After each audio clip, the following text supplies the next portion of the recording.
Juan 1:47 hanggang 51. Ang mabuting balita ng Panginoon ayon kay San Juan.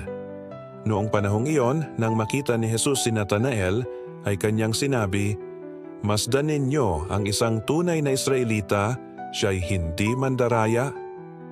Tinanong siya ni Natanael, "Paano ninyo ako nakilala?"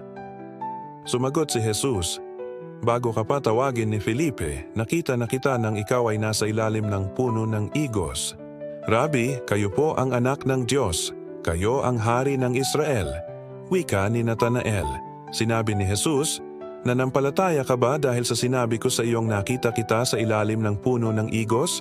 Makakikita ka ng mga bagay na higit kaysa rito." At sinabi niya sa lahat, "Tandaan ninyo, makikita ninyong bukas ang langit, at ang mga anghel ng Diyos ay manhikmanaog sa kinaroroonan ng anak ng tao."